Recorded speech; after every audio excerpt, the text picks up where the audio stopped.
Welcome, my friends, to YouTooSpain Live. This week, Chris and I have a special feature about surviving the recent floods. We'll tell you how everything's been going on in the regions where we live. We'll also answer viewers' questions, including how to get permanent residency. We'll give you the answers to some frequently asked questions about moving to Spain. And finally, we'll be arguing with each other about which climate is best. This is whether we like very, very seasonal changes or just a sort of a warmer and milder one without the extremes. So there we go. Is it going to be a heated argument or a mild argument? We'll find out in a bit. Ask us questions and give your opinions on the live chat, or if you're watching the video back afterwards, do it in the comments below and we will get back to you as soon as we can, because you are a part of this too. That's what this channel is all about, and you're welcome to YouTooSpain. Run that theme music and let's dance.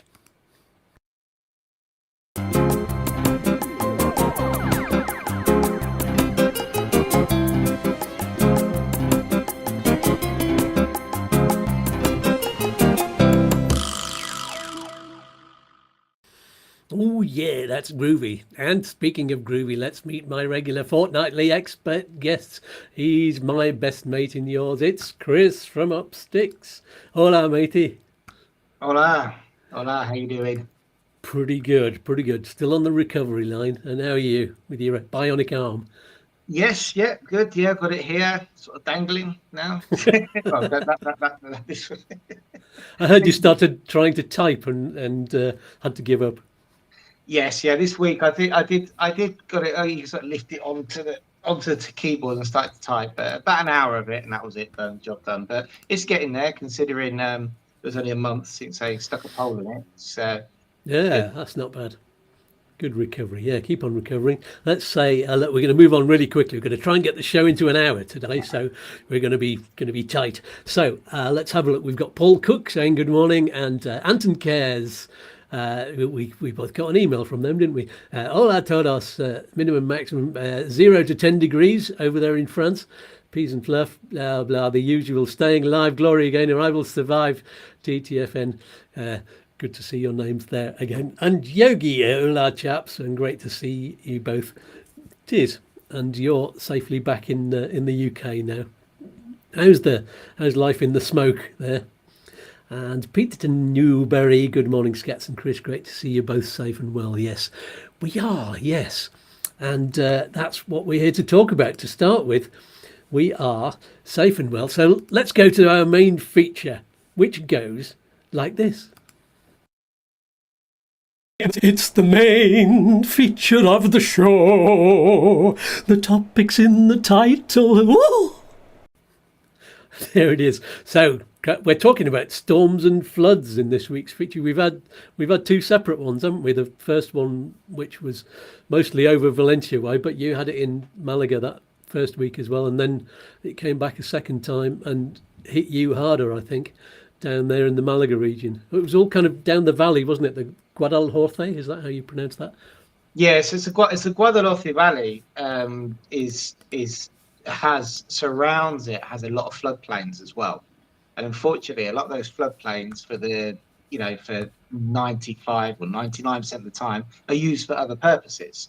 But they are floodplains. So what happens is, aside from the you probably saw it Compton, the rivers running down the streets, that all ends up in. So Alora got quite hard hit. That all ends up in the river, and it ends up here where I am, where most of the destruction is actually next to the airport.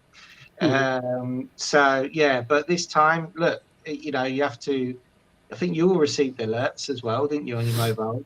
Yes, first time I've had one, and I think it's because it was a red one. I think everybody gets the red one, even if you've not got it on your phone, that you can get notifications. So I think we should tell people actually how you get these notifications. There is if you go into, I don't know how you do it on an Android phone, but you look in your notifications and it's emergency alerts, I think it's called, and you can set that up. So then you'll get the yellow ones as well and the orange ones. But I don't think I get them. I think I just. But that was a shock because it was late at night. And we were in bed, and suddenly the phone's going off everywhere and going, ah! But I had my phone on silent and everything. It wasn't meant to be receiving anything. But yes, it was loud. It was like an alien invasion, wasn't it? Really, It was, yeah. It's like sort of the Mars attacks. But yeah, I mean, we sort of, I suppose it's different because it's the demographics, isn't it? So we had it during the day with the school.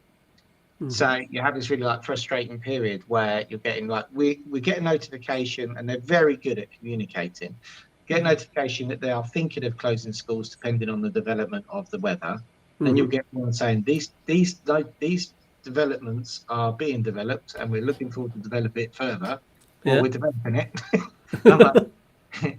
So and it gets to a point where it got to like 6 o'clock in the evening, and I went, right, look, plan for the kids to have 2 days off. We'll readjust the schedules, do what we need to do. And if they turn out they're going to open the school, well, it's tough. They're not going, because you have to make that call, don't you, really? But then it came particularly clear looking at the weather because what happened was the weather moved back 5 hours, didn't it?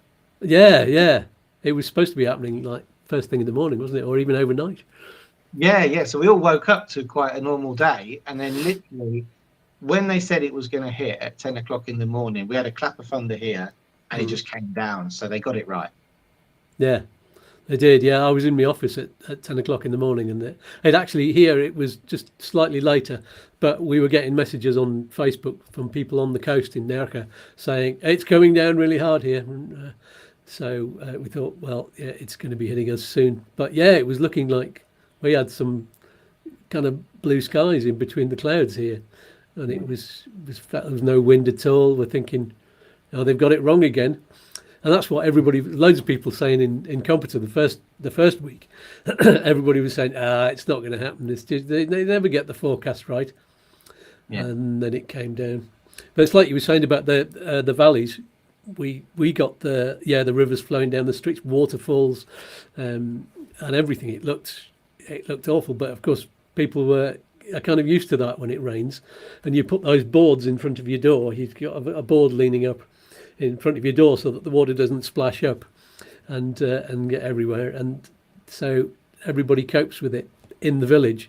But that all then flows down the valleys where the roads are, and that causes landslides. And the first week it was just some rocks going onto the road, but this last week it was there was a big one, and some of the road disappeared into a sinkhole on the edge. So they can't do it. The local council can't fix it.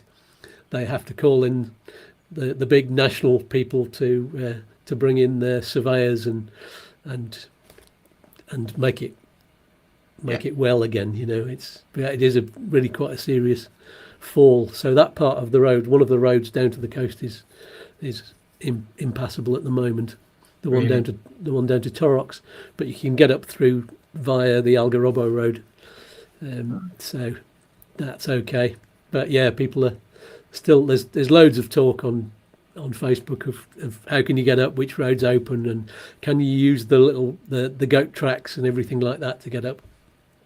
And somebody was saying, well I tried the goat track this morning in my 4x4 and I had to be towed out. And then somebody else said, well, I got up it in a little Toyota Yaris. You've just got to be really careful. So I think, and I thought, well, yeah, maybe if you're in a 4x4, you've got more confidence that you can get through, and you go for it. You just like that, and then you end up in a mess.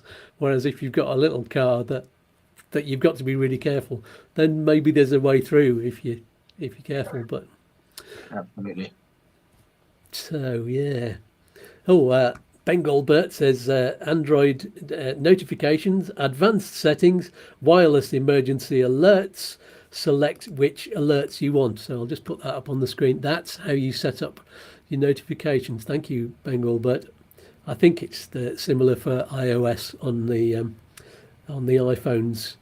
They just call it some slightly different. I think they call it emergency alerts on there. I should look on my phone, really, shouldn't I, and confirm it, but we'll do that later. It must be defaulted, because I've never set them up. My phone's about 7 months old, and I've never set them up on it. And it came through. And Another phone that we've got in the house, which has been recently set up. We never set them up, and it came through on that as well. So I assume they have them. I suppose that's part of your default. You'd have to turn it off rather than turn it on, if you know what I mean. Yeah. What does it? Will it be under E for emergency alerts? Yeah. Is it just alerts under A? That would be better, wouldn't it? No, it's alert cops. I can't find it immediately. Maybe it's at the bottom. There was under A for alien attack. Oh, civil protection pre-alerts. That's going to be it. There we go. I've turned it on now. Yeah, that's what it says on iOS. Unless there's another one. There's announced notifications. Oh, no, I don't want an announcement to come up. The emergency ones. Anyway, let's stop messing about on my phone. I'm supposed to be running a show here. There we go. But thank you for that, Bengal Bird. That's very useful. That's for the Android people. And good morning, Robbo. Join the joiner. Adam Farmelo, Lucy, and Gary from El Rofio, an hour from Seville. And Anton Kez say, our weather forecasts are like the group UB40. The 1 in 10 they get right. Good joke, Ant. And Catherine Underwood says, when moving to Spain, especially Malaga, what let's put this up on screen because there's other messages coming through. When moving to Spain, especially in Malaga, what considerations should one make to avoid living in an area that gets flooded? Well, check out where the floodplains are, I suppose. But there's no guarantee. I think this is what showed up in Valencia, is that they knew the rains were coming. They knew it was going to be heavy, but weather forecasters can never be absolutely sure exactly how much water is going to fall and where. So they couldn't have predicted properly what was going to be the problem and how serious it was going to be. So you can never know, but I think they should have gone in quicker afterwards to help people and sent the army in a lot quicker. They're calling for the warning system beforehand. Maybe they're just like what they did with us. Stay at home. That was the whole problem with flooding is the circulation of people and cars. Everybody lost their life was because they were most people who stayed, apart from those cases we saw the houses which were right by the river, which people were flooded out of, but most cases of the people were in the cars and sadly caught in car parks and stuff like that trying to get out. There'd have been warning to say go back up to your apartment, yeah. Then I think that's why. I mean, that might be the only good thing that comes from it is obviously I've never noticed in 25 years, and this isn't a new thing. We flood all the time. I've got pictures of banners from 2012 coming up on Facebook around this time of year. I was in Torremolinos and it was that deep in water. But it's just, I think that the notification systems after what happened in Valencia are going to be good. And I think it's good that they're paranoid now. They have to tell everybody to stay in and closing schools. Yeah. So not one person we can see in this town got hurt. So. Yeah, and that's great. Did anybody get hurt the first week in Malaga? I've not seen any figures. We had a guy, we had a helicopter, literally a kilometre from where we're sat. The helicopter was picking people off of roofs, and the poor chap died of a heart attack, not of the actual from his injuries. It was a shock. So they evacuate. Now this time they evacuated that area, which isn't particularly nice because everybody had to go to the sports hall and stuff like that. But again, the solidarity of the Spanish is amazing because there were people there making big paellas and stuff, so they were back. There's been great support, actually. There's one of the comments from David Tunmer. Buenos dias, everyone. We had a couple of fundraising events for Valencia. No doubt we will do the same for the good people in Malaga. Yeah, it's true that the people of Compita all clubbed together and got lots of water. We've been collecting water in these 8-litre bottles, thinking this will be good in times of emergency. But we gave them to the Valencia appeal, and they took 4 big vans up to Valencia and to give them out, and lots of other things as well, baby feed and dog food and clothes and all kinds of things for people. So that they are calling this Adana, asks Yogi. What does that mean? It means I just had it up on the screen. It's actually a Spanish. It's the name for a meteorological event. Basically, what it means is when, and it's really strange because when it happened here in the Ida storm, it's a sudden gota fria, drop in temperature, which then causes the water to condense and drop. Oh, So when yeah. Oh, and it Dana means hit, that the hot air all flows in and goes up really quickly, and that so, causes the condensation. Yeah, yeah. and we had it here on the windows. It literally, I sat here and I went, that is so weird. Turned around, immediate condensation for a drop in the temperature outside, and then it just dropped because they've got big windows here, and it just dropped. That was the hour went all the way, right? And it was very, very freaky because I called Lara and I said, look at this. And I went, that is the Dana. You can see the immediate drop because the inside temperature hadn't changed. Uh-huh. Wow. Yeah. There you go. Good explanation. And Yogi's asking, when are the new ESTAs? Is that the ETIAS and the EES? When are they coming into effect? They've not announced the date yet, Yogi. So presumably it's going to be in 2025, hopefully. I think the machines in Germany, Holland, and another country, maybe France, aren't ready yet. They've not managed to. It's an IT exercise, I think. That's the problem, because they've got different systems all around Europe that they're all trying to tie in, and it's going to be all live. So whenever one of them does a scan in any one of those countries, with that system, then it's got to go through their system and then all around Europe instantly. So that, I'm sure you can imagine, in your trade, that's going to be a problem, isn't it? Yeah. Dana means depresión aislada de niveles altos, which it says High pressure, is that? Se trata básicamente de masa. It says you're talking about a large. When I say masa, they use masa for dough with bread as well. So imagine that. Yeah. Masa It's is a big dough. It's a mass. We use mass as a mass, no?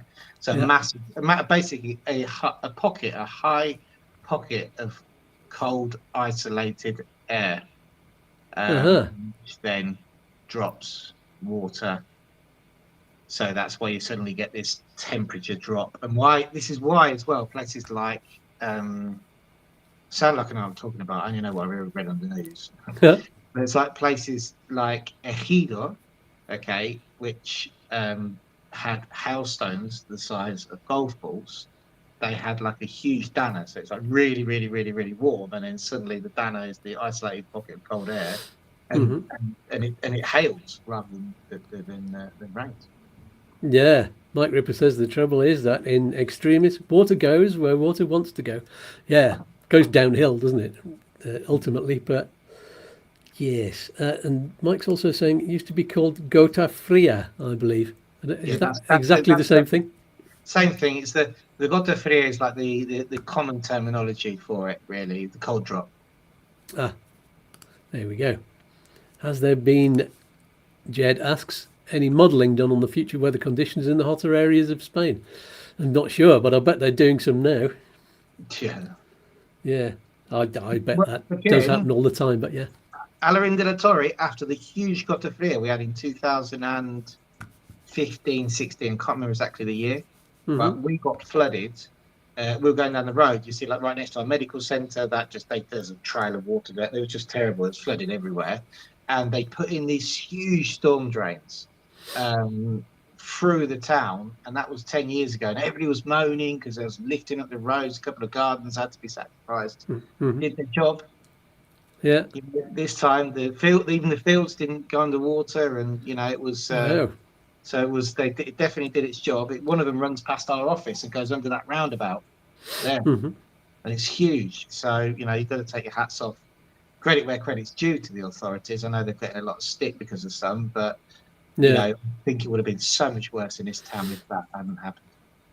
Yeah, and there's the conspiracy theorists saying over in Valencia that it was because they were removing some of the dams or the systems or something like that, but it was just, that was all fake. It was It's all bad news. So I'm just looking at a headline here on it's France24.com that's reporting the leader of Spain's flood region admits mistakes amid calls for his resignation. So that's the Valencia region, Carlos Mazon.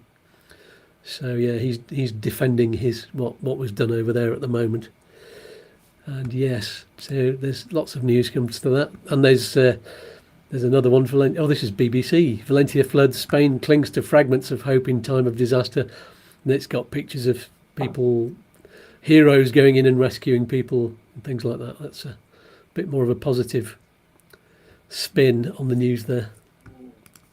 And it's just, if you hear any strange noises, that's not me, that's my cat there. Bless. It's just making all sorts of weird purring noises in the sleep. You're very old. So. Bless. That's the noise. Lovely. Yeah. Auntie saying, for your information, everyone, we reckon that we have 12 months, mainly wet, wet, wet. That's in France. Yet Spain gets the same, but all in a day or two. Neither good, but the impact is greater in 1 or 2 days. Yeah. But when we arrived in October 21, Steve Proctor up there in near Locher said, we don't get much rain, but when we do, it just comes down all at once. So, we were kind of expecting that. But not quite what we've had in the last 2 weeks. That's the worst I've seen it. There we go. What's E9 Hug is saying good morning from Stephen Pam on campus. Glad to see Chris on the mend and you're looking well, Skatz. Loving our life in Spain. Thanks to Upsticks and your videos, Skatz. You're very welcome. And thanks to the donation once again from Yogi. Thank you so much. Such a good supporter. Lovely. Do we want to say anything else about the floods, or should we move on? I think that's it. Let's crack on. Yeah, I think so. So everybody, smash that like button into smithereens, my smashing friends, especially if you've got some information from today's topic. And while you're there, make a note of Chris's website, upsticks.es, where you can find articles about everything to do with visas, residency, moving your car to Spain, and all that stuff. Absolutely everything. Okay, let's move on to the Ask Us Anything, which we've kind of already started doing, haven't we? And that looks a little bit like this. Ask us anything you like, as long as it's to do with moving to Spain or living here. Thank you. Lovely. Now we have had some questions from Facebook, so let's get this one up on the screen. This one's about permanent residency. We'll do driving in the UK first. This is from Pete Bidwell. Good morning, Pete. I hope you're watching. And this was on the YouTooSpain community Facebook group. And he's asking, let's just get this one. There's a lot of questions, but basically I can summarise, I think. He's got a UK passport, he's a permanent resident in Spain, and of course he has a Spanish EU driving licence. But he needs to be, now that he's a permanent resident, he can be in both Spain and the UK to work at different times throughout the year. And I'll put the other one up because most of the questions are on the other one.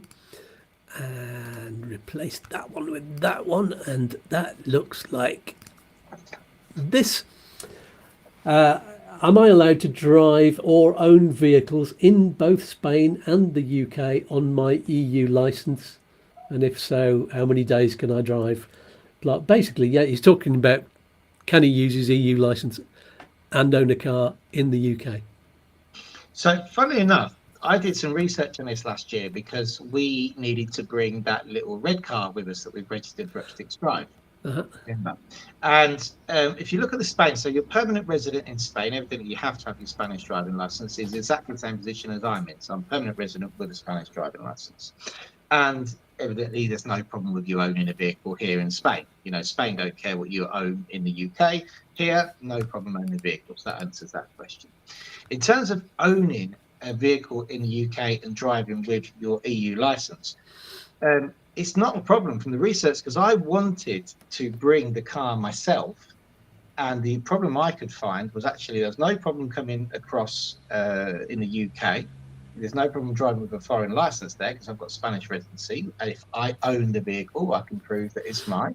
There doesn't seem to be a problem like there is in Spain, where you cannot drive a foreign vehicle if you've got if you've got a Spanish EE license and you're permanent resident. You can't drive around in a vehicle registered in a different country. You have to register it here. Hence why they have the temporary plates and stuff for you to do so while you're doing it. The UK doesn't seem to be a problem owning a vehicle there. From all the research we did, having it in your name and driving with your EU license, as long as you can prove that you're resident in another country. The biggest problem was the insurance. No one would insure. No one would insure. There wasn't any temporary insurance available. So I don't know if anybody watching knows any insurance companies, but the biggest problem was insurance with a license. And that has been quite a big problem. Again, for me, I've got an EU license, have had one for over 20 years, permanent resident, never had a problem driving a hire car or a family member's car in the UK. The only problem we have now has been insurance. Can't get it insured. Okay. So I think that's where the research needs to be. So the answer to all of these questions about how many days can I drive in the UK, there isn't a limit on that. Does it have to be in a block? So that's not applicable. Do I need to declare that I've been driving in the UK? No. What's the maximum time I can spend in the UK doing this? There isn't one. Well, this would relate back to, I think, what he's trying to get here. And it's quite a grey area, isn't it? It depends what residency you've got. So you've got withdrawal agreement residency, or if you've got a permanent residency, just say larga duración. So we're going to come on to that the next section, like how long you're allowed to spend out of Spain, first of all. My video was all about this on Wednesday, so I went into the basic details.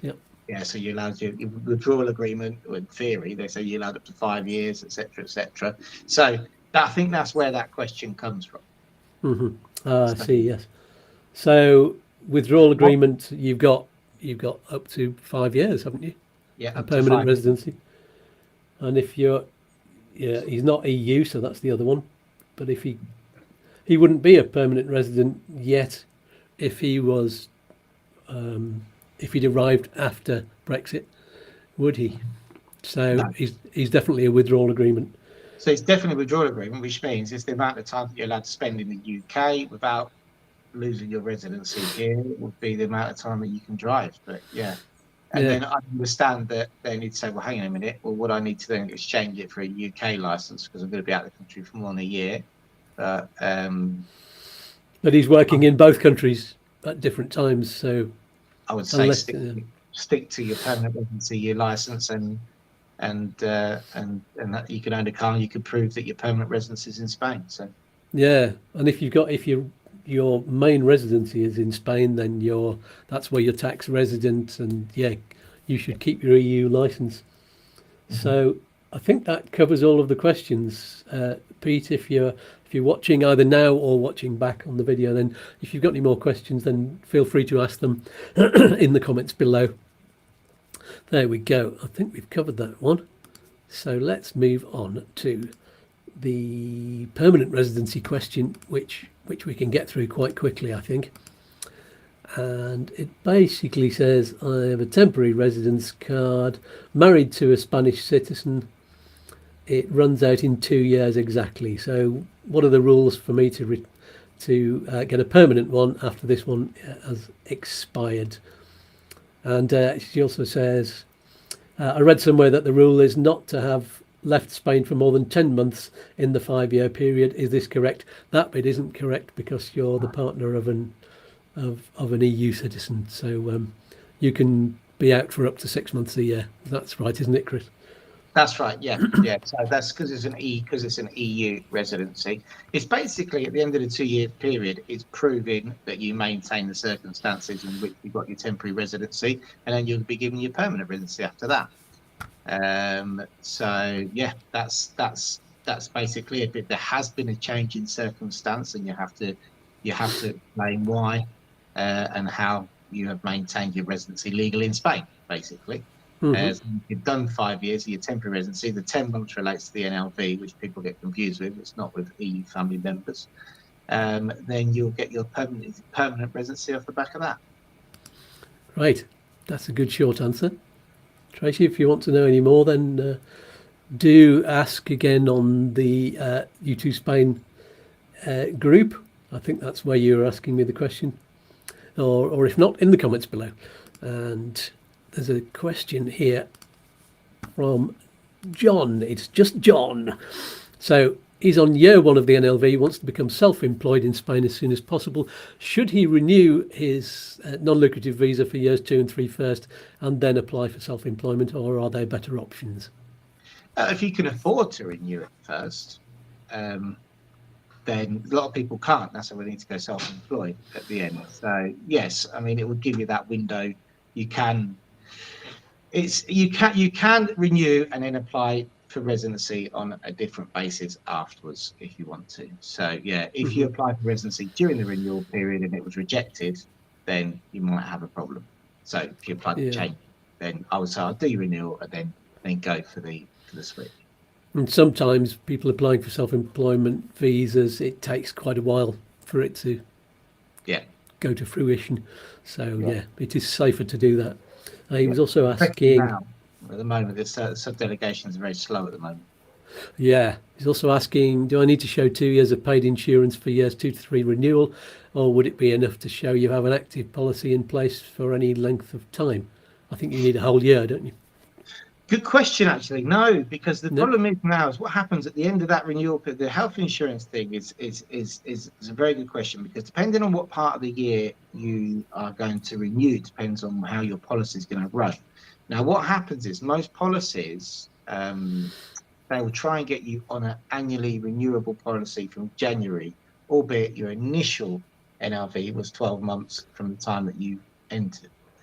That's not how insurance companies work. Insurance companies work from January to December, right? So any policy that you've got to get your NRV is they're flexing to make sure you get your year to get your NRV, and when you come to renewal, most try and put you in this annually renewable process.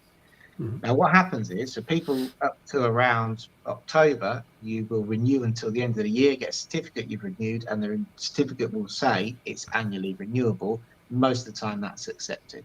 When you start to get to the end of the year, like now, all right, you have to pay for the policy to the end of the year, and the fact that you've only got like 6 weeks left, and then it's going to be renewable, means that immigration quite often will say, we want to see the following year as well, but definitely not 2 years. There you go. Hope that answers that question, John. He's got another one down there. He's on his way on my year 1. He already said that. And considering buying a few properties to rent out or to reform and sell, would it be considered work and affect my renewal if the whole process is managed by someone else? As long as it's managed, as long as you're only taking the income and it's an investment, that's fine. Yeah. Don't be changing the toilet rolls. Yeah. Yes, and what about taking part in the building? No, can't be work. I know it's your private. If it could be perceived as any form of work, you know, albeit it's your investment. I would say that it's a good idea to contract everybody to do everything that's needed to be done, you know, because at any point someone perceives that you're working in a business because you're buying it as an investment. So essentially it is treated as a business. It's not your personal property to live in, then it's not a good idea to be, you know, investing in your business, which you're going to rent out to make money. So you'd have to subcontract everybody you use. That's belts and braces. I'm not going to say that the immigration authority is going to be there watching you building a wall, but that's really how it has to happen. Have a look at a recent video I did, one of the midweek videos, all about, is it worth reforming properties? Is it financially worth doing in Spain compared to the UK? There's a lot of advice on that about doing it. And JM has a quick question. They've got an older style villa built some years ago. Wants to see the original plans for the building. Where can I get these, please? From the architect. That's a good question. Will the town hall have them? No, not necessarily. You would have had obviously the building license, where they would have had to have submitted plans, but the town hall wouldn't release those plans, I don't think. They would release the registration documents, etc., but the actual plans themselves, you might try and have to research the company which actually did the plans to find them from them, because the town hall won't release private documents and plans. Okay, that's a tricky one then. And John has another question. John's got loads of questions. Moved to Spain on the NLV, yeah, from 16th of September this year. Since I'm not working, but at some point become tax resident, do I need to get a gestor to deal with paying any taxes? I would if your Spanish isn't very good and you're unfamiliar with the system. I'd always say yes. Make sure that they're qualified accountant, because not all gestors are. Some are lawyers and some are just have no qualifications at all. So make sure you get a good one. And even if you do speak Spanish, it's a good idea. I've had an accountant since day one. Even when I was, we didn't run a business and was just the equivalent. We don't have PAYE, but getting my nomina, you still have to do your tax return, and I still had an accountant to do it. So it's that's a good idea. For things like, did you hear about what happened with people's second tax payments in affected areas being put back in the bank? No. So, I've got to tell you about this.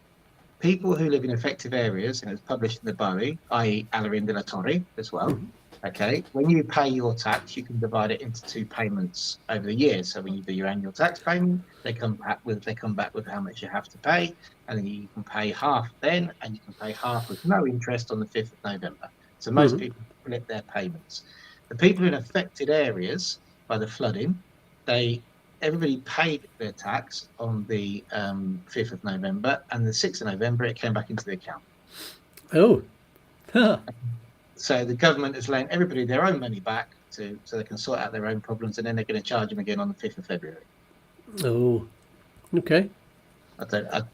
They really should have taken the money, in my opinion, and then given people money, take the tax, and then give them the money that they don't have to pay back. But I can't see how it's going to help. But I suppose in an emergency situation, that basically just puts cash into people's pockets, and I'm assuming down the road they're going to turn around and come up with a better plan. Yeah. Hopefully. The immediate, what they've done is not made everybody pay their 50% or whatever it was that they had to pay. Yes, indeed. Yogi's saying, what's the process? I think what I'll do is I'll point you to the right video for this one, Yogi, because I think we've done this before with me and Chris, and I think I've probably done one as well. If you want to move from NLV to a visa where you can work or be self-employed, that's a whole program's worth of answers there, where we've talked about the process. So PM me and I'll point you. I'll give you the links to the show where we talked all about that, and you can have all the info. And there's still questions coming in. Let's ask Raoul's question. That's your boy had a very good question. He was scanning in passports, wasn't he, for you? And he said, why can't you smile on a passport photo? It's a really good question, isn't it? Yeah, he did. I'll let you answer that one. You're the not better answer than I did. I've actually looked it up, and on American websites and on UK and stuff. I had a good look into it, and it's basically you are allowed to smile, but they advise you not to, and that's because it's all to do with facial recognition software. If you smile, it changes the dimensions, the shape of your face, and what they do with facial recognition software is they measure the distance between your pupils, they measure the distance from ear to ear and ear to ear and ear to ear, and where your nose is and where the edge of your smile is, and all of those different dimensions. And when you smile, those are different dimensions. So they want to be able to recognize you, because when the cameras are trying to recognize you, you're not going to be going like this, wandering around everywhere smiling. So yeah, they want it to be the right measurements, the standard measurements. That's what they say. There you go. Thanks for that question, Raoul. That's very observant of you. So we're quickly moving through the questions. We're not going to have time for everything if we're not careful. John the Joiner, to move ourselves to Spain and get ourselves packed up. Can I buy a van in Spain before we move? Load all we have and drive over, and when we're settled, sell it. So he's a UK resident, UK license to start with. And yeah, as long as you can do, because you can drive over. Lots of people do it. They drive over. You say we're talking about your visa, for example. If they're coming over on a visa, you get your van, get your visa in your passport, drive over on your UK license, UK van. You haven't registered that visa yet in Spain. Essentially, you're still a tourist until you do. And that's why they have the constraints of the amount of time you've got to register the visa, etc. And then sell it afterwards, I suppose, to somebody who could legally drive it back. So there's a non-Spanish resident and put the vehicle in their name, and quite a few people do that, or transport it back. People have difficulty scrapping these kind of vehicles because you can't legally scrap them in Spain. And the other thing is to mention is if you are driving it over and you've got your visa in your hand at the borders, we hear an awful lot of people saying, well, when you come through, you have to declare what you've got in the back. You have to have a list. Sometimes they'll charge you tax on it. Everybody says you can get your tax back. Still yet to see anybody get their tax back. You have that as well. Whereas if you were to get your paperwork in place, Padron, visa registered TIE card, then go back and get the van, you wouldn't be able to drive that van in Spain, would you? So it's sometimes he's talking about coming over, buying a van in Spain, taking that back over, loading it up, and bringing it from the UK. That's going to be tricky on insurance in the UK, I would say. Tricky on insurance. It won't be tricky on insurance in Spain. You can be a non-resident and own a Spanish vehicle, but it would be tricky on insurance in the UK, maybe. Yeah, so it's a risk. You'd have to have a Spanish insurer that's willing to cover you in the UK. Yes, so tricky on insurance, but apart from that, it's possible.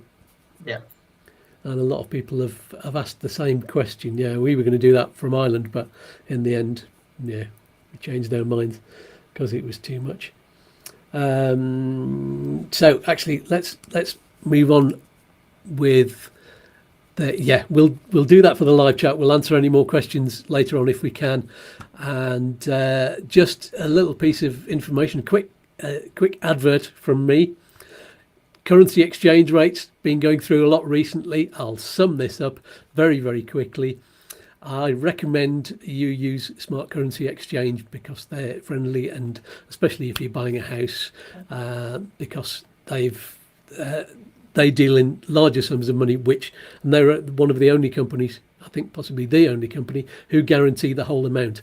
The only safeguards you've got with other companies are for 85,000.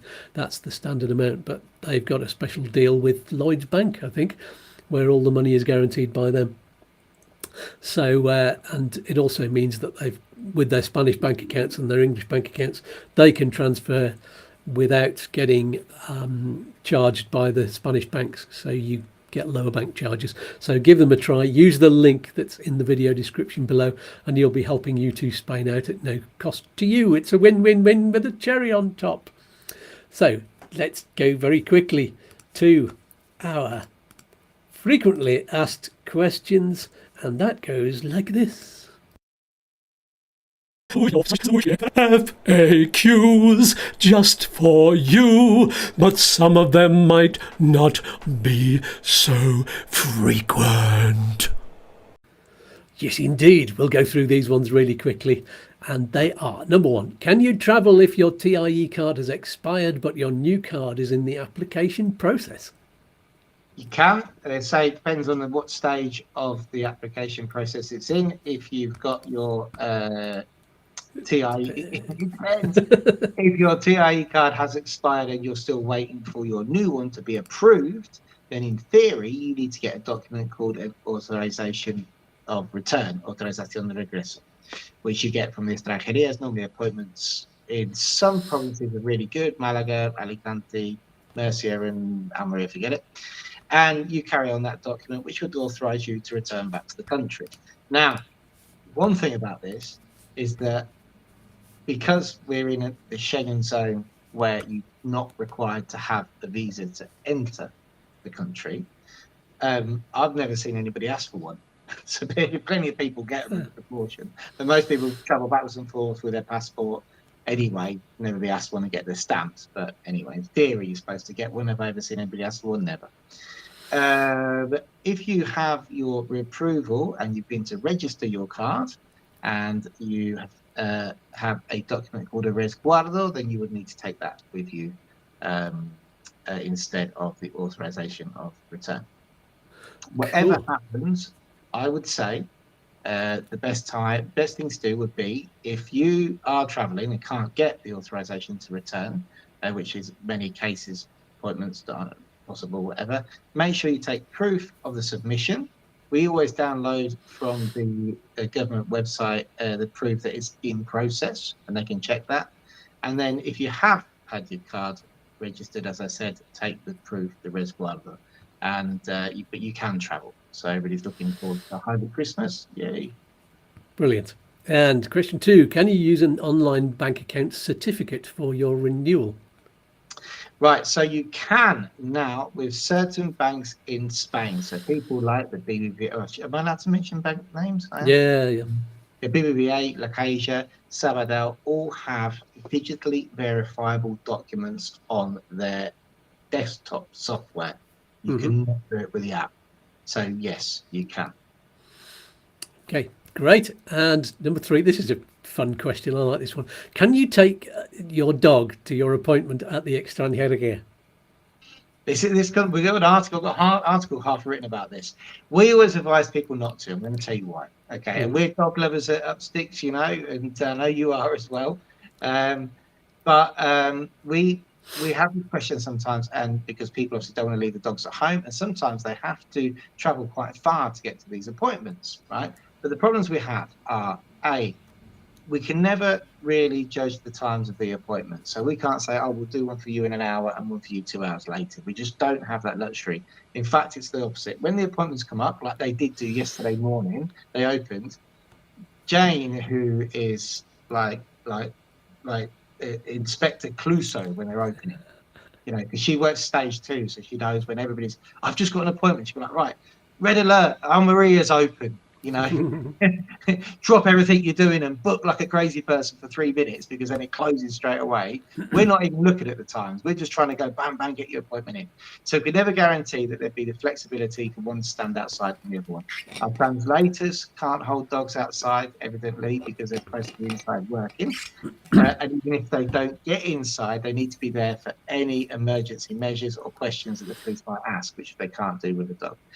And the other thing is, obviously, it's a very stressful environment. You know, there's people in queues, there's police there. So the best thing is get a doggy sitter and don't bring your dog to register your residency, and get home and celebrate with them when you're there. Great. Good answer. Now, we'll move very quickly on. Normally, I'd go to a mid-show advert at some point, but I'm just going to miss that this time. Just know that go to YouTooSpain.com for lots more information. And what else do I talk about on there? Oh yes, the QR code in the corner if you want to support us. 2 people have already scanned this QR code so far on the show, so thank you very much for your support. You can buy me a coffee, or 3 or 5 or whatever number you want, and thank you for your support. It is very gratefully received, because advertising revenue isn't very much at all. There we go. But I won't beg. I have done before. So let's move on very quickly to our argument. It's not going to be much of an argument this time. I think we're a lot closer on this one than we might be on other arguments. We're going to talk about the seasons and the climate. Some people prefer to have that we call proper seasons. They're good. The snow in the winter, sunshine in the summer, frost in the autumn, breezes in the spring. Very, very, very delineated, very recognizable seasons. Whereas other people, like me, prefer not to have the extremes, and like the milder, shorter winters, and then it basically turns into summer very quickly. And there's not very much of an autumn either, really. There is a change, but the changes are very shorter, and the winter's not so extreme. So let's talk about that. Let's do the jingle first. We've got to have the jingle, and it goes like that. Chris says, Skatz says, Chris says, Skatz says, it's the big argument. So tell us, Chris, you're a fan of the seasons. Given half a chance, you'd probably be living near Granada, which has a lot of extremes. It still has a I very quick absolutely changeover. love it.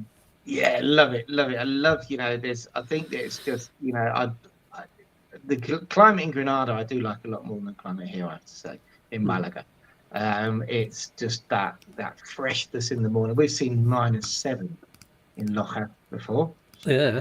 In the mornings, and then it goes up to like 23 in the day, and then you get back, and when you put the fire on it, you can feel the heat. It's just everything's cleaner. That's the only way I can describe it. It's the humidity which does not allow you to sleep. It gets on your lungs, stuff, and which this lovely mild climate. We're very privileged to be having this sort of. Everybody's probably looking at me going, so you never get below 4 degrees and it's beautiful in summer. What you're moaning about, But that you do miss those seasonal changes, and I also miss seeing the snow on the hill in the distance, and then but then the summers where it's 45 degrees in Granada, but it's a dry heat. So when you get in the water, you're cold. Whereas here, you get into a swimming pool, it's like getting in a bath. Yeah. So, and the season, and it also falls in line with the seasonal food. It's in the winter, then you really get stuck into your estofados and the stewy sort of and probably a stew and a glass of wine as a tapper, in Granada. Whereas in the summer, it's a frozen glass and a gazpacho or something, So it always comes a bit. Whereas in Malaga, do I have fish? Do I have gazpacho? Do I have meat? I don't know. It's still 25 degrees, but it's winter, so I'll have a stew. I don't know. So That's why I think that's why being in the mountains is slightly different, because we've got a mountain behind us, and it gets a sprinkling of snow, so we do get that lovely view in the background. Not quite as serious as Granada, which has got the Sierra Nevada view in the background, and that's proper snow, because they do skiing up there as well. So, but actually, it's I've got to make people aware that my lovely wife Liz, she prefers the proper seasons as well, but we've ended up here in the mountains. I come from the north of England, where you get the extremes. I was born there was a snowdrift, and my dad had to go and pick up the midwife, leaving my mum alone in the house with my elder brother, who was only 1.5 at the time. Unless maybe there was somebody else. I think there was probably a next door neighbour. That would have been cruel, just to leave her on her own. But yeah, the doctor couldn't make it, but the midwife could, and I was born in the house with a 10-foot snowdrift up against the wall. So yeah, that's my background, and you get those extremes. You don't get so much heat in the summer, of course, but those I used to love the autumn frosts as well. You talk about the clarity of the air, and they could be spectacular. And I'm arguing myself out of my own opinion here, but one of the main reasons we moved to Spain was was all the mild winters and the much longer summers. And let's face it, the spring and the autumn in Spain are warmer than a British summer, so it feels like you've got like 9 months where you can, 3/4 of the year when you can wear shorts and a t-shirt, just like a Geordie in the winter. It's possible I'm getting a bit soft in my old age, but I do prefer to be warmer for longer. And we don't get the oppressive heat here in the mountains as much. It is much more of a drier heat, because we're above the humidity. Often we're looking down on Malaga and all the towns on the coast, and it's just a haze, and we sit up here in the drier air and giggle. But then we do get slightly colder winters. But I love the idea that you can eat outdoors. We were going to eat outdoors at Christmas once, but there was a fog on the day, and it was just a bit too damp. But you can wander out of the house most mornings and have a morning coffee on the terrace, and there's only a few months when you need a hoodie, and that's lovely. But you can still have that lovely coziness in the winter evenings when you've got your duvet over you on the settee, and candles on the tables, and a fire going, or the heating on in your. And if you really want to dress up as a Michelin man and head out into the snow, it's only an hour and a half's drive up the mountain, and you're in Granada. So we've kind of got the best of both worlds up here. Yeah, you can do the famous like Montreal. You could have breakfast on the beach and lunch in the snow, can't you? You know, an hour and a half away. You can, yeah, it's brilliant. So yeah, we do get the best, and of course, we talked about extreme weather recently, and that's and there's climate change experts are warning that this could happen more frequently in the future. It's not kind of something I'm looking forward to. But the problems with those is you get more sudden changes in the weather and extreme differences in air temperature and bigger storms, more rain falling all at once. And that you talked about the food, that gives problems when people are growing food, because if the climate's changing, more extreme weather, then some of the crops won't be able to cope with the changing climate. And if it gets more serious, there's going to be areas of desert in Spain, which is... To put it into context so people understand what's going on, there's definitely climatic change, but after that first rain that we had, not this one, it's just gone, after the first one, right, where we've got a couple of birds, what they're called, the not parakeets, anyway, I don't know, I can't remember, the nymphas in Spanish, anyway. One that we adopted because it flew into a window here, and saved it, about it for 2 years now.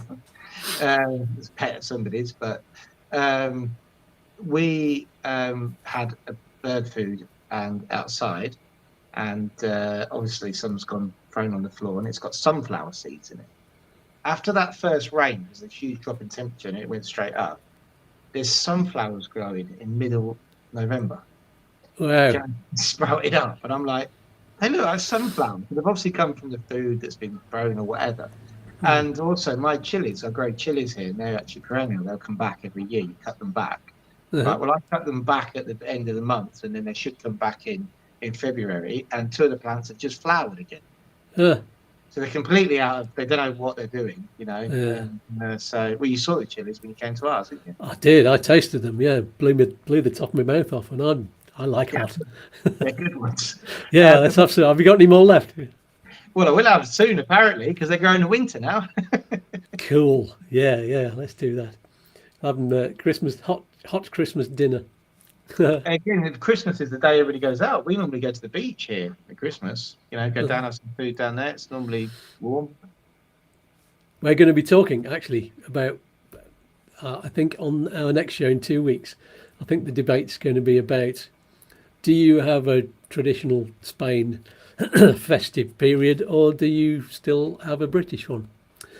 One for our British viewers. Or, well, if you're from any other part of the world, do you still have your own traditions going on?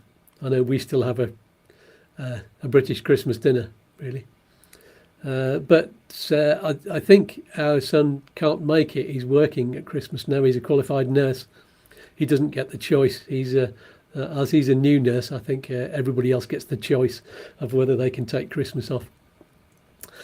So he's working at Christmas and he can't be here. So I think we're going to be having our Christmas dinner a few weeks before, if he can make it, and we'll have one then. But we'll probably still have another one on the day. But I think we do parts of the Spanish thing as well and celebrate that. So bit of a mixture. Anyway, I shouldn't be talking about it now. We'll do it in 2 weeks. So I think it's all about personal preference, isn't it? Where what you like, and in terms of the seasons, isn't it? And the differences are quite substantial, even between where you are and where I am, and we're only an hour away. Mm-hmm. Yeah, it is crazy. I mean, I think I would still go on the seasons, but then from the storm, this day of the storm, my bionic arm was killing, and I was like, is this going to be the future now? Is it that you always heard if anybody knows, let me know, because I'm getting older now. Yeah. How does weather affect your joints? I've never heard of this. I've never experienced it. But then, like, when we had that sudden drop in pressure, I was like, I didn't know it was because I've forgotten to take a paracetamol or something. But Lara said, it'll be the weather. I'm going, don't know. So I'd like to know the viewers' experiences on health and the drop in weather, especially if they've got iron rods in them. Yeah, yeah. Are yours iron or are they Oh, I don't know. What would it be? It's steel, I suppose. titanium? Probably. Oh, it might be steel. You never know.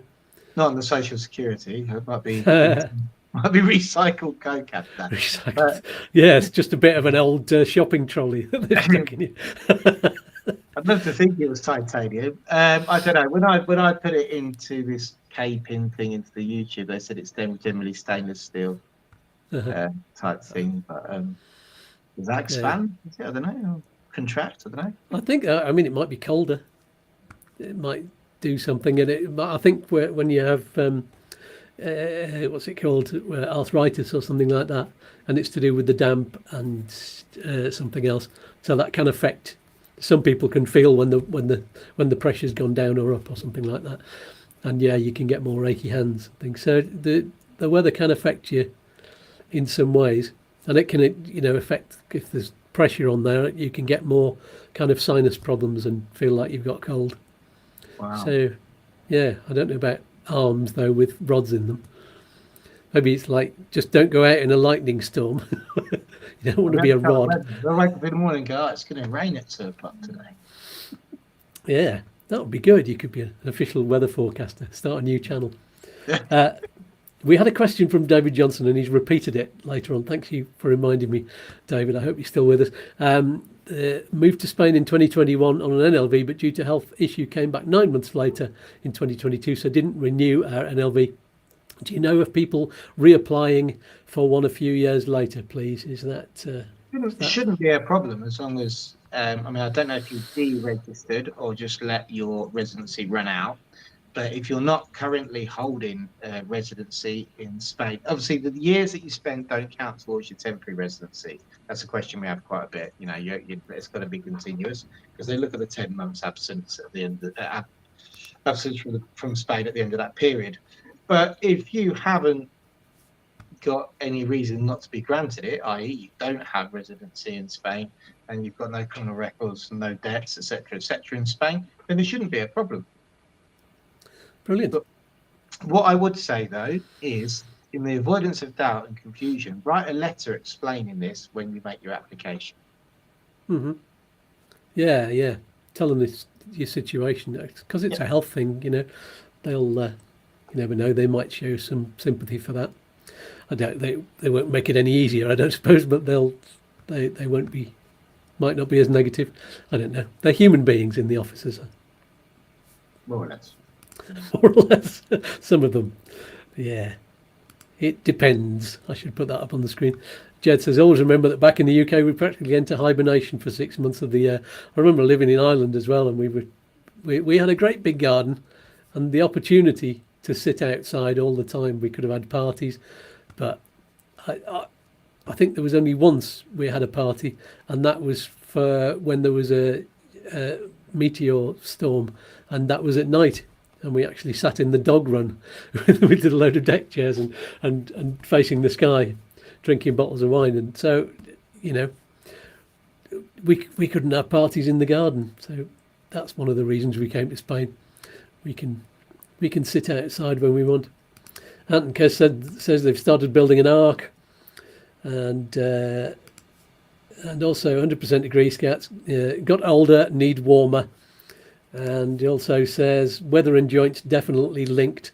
It's all downhill from here on, Chris.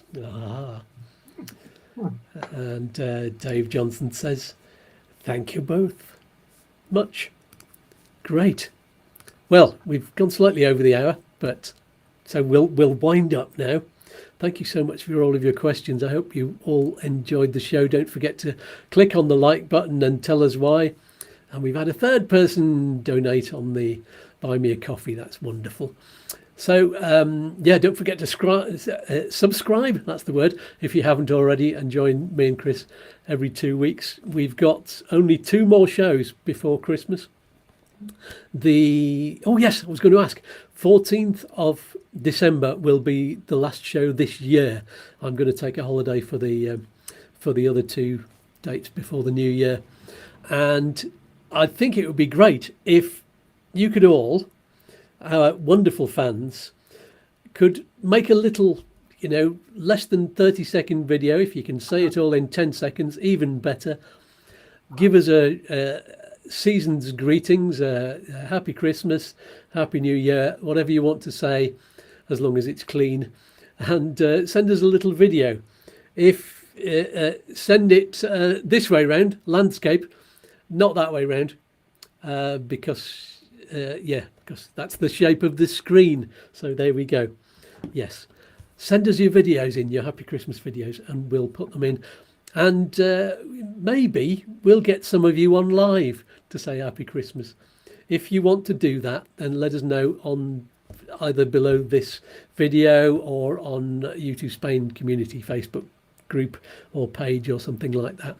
Let me know, get in touch. There's loads of ways of getting into contact with me. There's a super link below the video. So there we go. Join us in 2 weeks. And I'll tell you in a moment who your special guest will be next week. But for now, let's give Chris a big virtual hug and a kiss and say goodbye for now.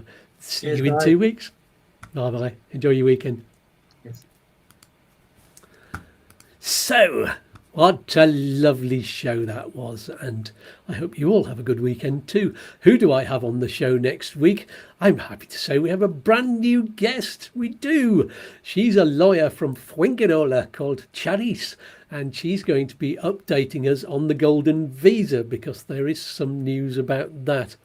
It's very topical, and you'll see why next week. Some of you might have seen it already, but we'll talk around the subject, and there'll be plenty to know, and we might talk about other visas as well. We'll see what happens in the time, and you can ask loads of questions. You can ask in advance on the Facebook group if you want, or just wait and ask live in the chat. But if we get your questions in advance, that's really handy because then we can structure the show around those. Thank you all very much. Let's just have a look on the chat to see if there's anything more being said. And it says, on the plus side, we can put Chris up for an award for the new $6 million. Oh, put Chris forward for the new $6 million man film. Yes, with his bionic arm. Chris Hardman says, thanks, Skatz and Chris. That's lovely. And yes, thank you all to you and for hitting the like button and supporting us with donations. Much appreciated. There's always memberships as well. I'll see you either on the midweek video or live on Saturday mornings. Oh, and send Liz a happy birthday, everybody, as well. That's coming up over the next week. And I will see you, yes, either on the midweek video or live on Saturday mornings at the regular time of 9 o'clock if you're in the UK or Ireland or Portugal or the Canary Islands, or 10 o'clock if you're in Spain or Central Europe, 4 o'clock in the morning if you're in New York. I don't know the times for the rest of the world. Kuala Lumpur, what time is it there? Sometime in advance, isn't it? You're all ahead of us on time.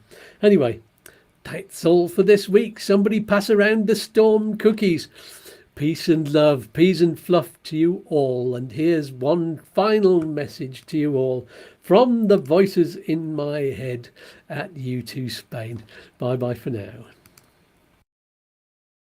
Goodbye, toodaloo, Peace and love. peas and fluff. Oi, oi. Don't do anything I wouldn't do. One more cosmic dance? All right then. Look, Mum, I'm dancing. Oh, I'm all a quiver. Let's dance.